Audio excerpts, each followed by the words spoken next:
ప్రజలే మిమ్మల్ని తిప్పికొడతారన్నమాట ఈ సందర్భంగా నేను తెలియజేస్తూ అసలైన ఇప్పటి వరకు ఈ టెలిఫోన్ ట్యాపింగ్లు ఇంతకుముందు చెప్పినట్టుగా ఇక సూత్రధారులు దొరికేటువంటి అవసరం ఉంది.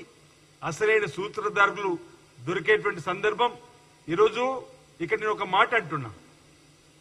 టెలిఫోన్ ట్యాపింగ్ సంబంధించి భార్యాభర్తలు మాట్లాడుకున్న మాటలు విన్నట్టుగా, సినీ తారలు మాట్లాడుకున్న మాటలు విన్నట్టుగా, ఆఖరికి జడ్జీలు మాట్లాడుకున్న మాటలు కూడా ఫోన్ ట్యాపింగ్ ద్వారా చేసి తమ సొంతింటి వారిని కూడా వదిలిపెట్టలేని బీఆర్ఎస్ ప్రభుత్వం.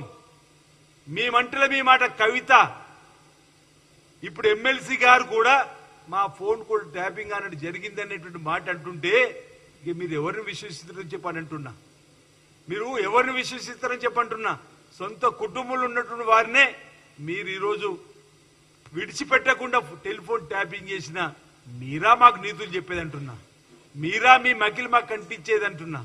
ఈరోజు బురద మీకంటింది, ఆ బురదను మాకంటించే ప్రయత్నం చేస్తున్నారు. మేము ఎన్నటికీ కూడా ట్యాపింగ్ లో పోయేది లేదు.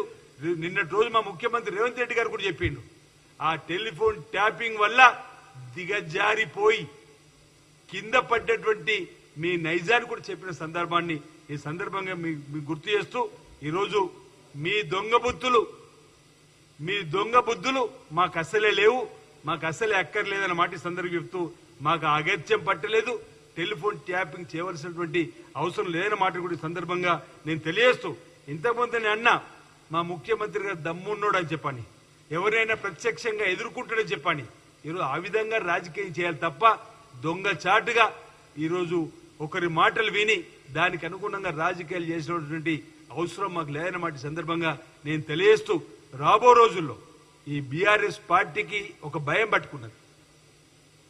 నిధులు నీళ్లు నియామకాలు చెప్పి అధికారంలోకి వచ్చి తెలంగాణ వాదం సెంటిమెంట్ తో అధికారంలోకి వచ్చి ఈరోజు తెలంగాణ పదవునే వాళ్ళ పార్టీ నుంచి తీసేసుకున్న రోజే, తెలంగాణ రాష్ట్ర సమితి భారతీయ రాష్ట్ర సమితిగా మారిన రోజే తెలంగాణ ప్రాంత ప్రజలతో పేగు బంధాన్ని తెంచుకొని తెలంగాణ ప్రాంత ప్రజల గుండెల్లోంచి వాళ్లకు వాళ్ళు వైదొలిగిపోయి ఈరోజు పేద ప్రజల్లో కాంగ్రెస్ పార్టీ ఇందిరమ్మ రాజ్యం రేవంత్ రెడ్డి గారు ముఖ్యమంత్రి సర్కార్ ముందుకు పోతుంది. ఆ గుండెల్లో ఉంటున్న సందర్భంలో వీళ్ళు చేసేటువంటి దుర్మార్గమైనటువంటి ప్రచారంగానే భావించాలి తప్ప మరొకటి కాదని నిన్న 200 కోట్ల జీరో టికెట్ ప్రయాణాలు జరిగి 6,680 కోట్ల రూపాయలు ప్రభుత్వం ఆడతల్లు ప్రయాణాలకు ఆర్టీసీకి చెల్లించిన సందర్భంలో సంబరాలు జరుపుతూ కూడా జీర్ణించుకోలేకపోతే ఎలా అంటున్నా.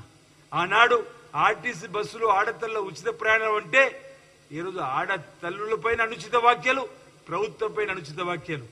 ఈరోజు రైతు రుణమాఫీ 25,25,000 మందికి చేస్తే మీ హయాంలో పావులా ఈరోజు మేము 1 టోకెన్లో 2 లక్షల రుణమాఫీ చేసి 9 రోజుల్లో 9,000 కోట్ల రైతు భరోసాను ఇచ్చేటువంటి సందర్భం చేసి ఈరోజు గృహజ్యోతి 200 యూనిట్లు ఉచిత కరెంట్ అందజేసి అసలు మీ హయాంలో 10 ఏళ్లలో 10 రేషన్ కార్డులు ఇవ్వలేరు. మీరు 2014 తర్వాత పెళ్లి కాబట్టి కోడలుగా ఇంట్లో అడుగు పెడితే ఆ కోడలు పేరు కూడా చేర్చలేని మీరు రేషన్ కార్డులో 10 ఏళ్లుగా కళ్ళు కాయలు కాచలు ఎదురు చూస్తున్నారు. ఈరోజు మన్నున రూపంలో వచ్చి 5వ తరగతి 4వ తరగతి చదువుతున్న వారి పేరు కూడా మీరు చేర్చకపోతే ఈరోజు మీరు రేషన్ కార్డులో వాళ్ళ పేరు చేర్చి రేషన్ కార్డు పండుగ జరుపుకుంటే దాన్ని కూడా తప్పటి విధంగా బీఆర్ఎస్ మాట్లాడే మాటలు. ఈరోజు ఇందిరామిన్లు డబుల్ బెడ్రూమ్ ఆశ చూపించి మీరు అధికారంలోకి వచ్చి 10 ఏళ్లలో ఏ ఒక్క గ్రామంలో కూడా ఒక డబుల్ బెడ్రూమ్ ఇవ్వని సందర్భం మీదైతే ఈరోజు నియోజకవర్గానికి 3,000 ఇల్లు ఇచ్చి ఈరోజు సన్న బియ్యం ఆలోచన లేదు మీకు. ఈరోజు దేశంలో ఏ రాష్ట్రంలో ఇవ్వని సన్న బియ్యం ఈ రాష్ట్రంలో ఇస్తా ఉంటే ఈరోజు ఈ విధంగా పేదలకు ఉపయోగపడే కార్యక్రమాలు. ఆ రోజు తెలంగాణ వచ్చిన రోజు 78,000 కోట్లు అప్పు అనుకుంటా, సుమారు సంవత్సరానికి 6,000 కోట్ల వడ్డీ కట్టుకునే పరిస్థితి, 16,000 కోట్ల నిల్వ.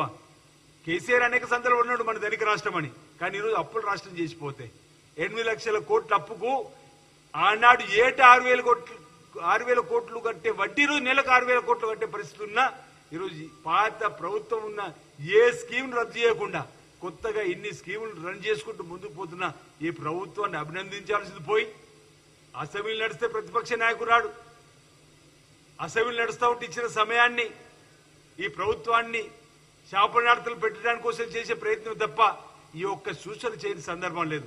హిస్టారికల్ మూమెంట్ అయినటువంటి బీసీ బిల్లుని ఈరోజు ఆమోదింప చేసుకున్నాం.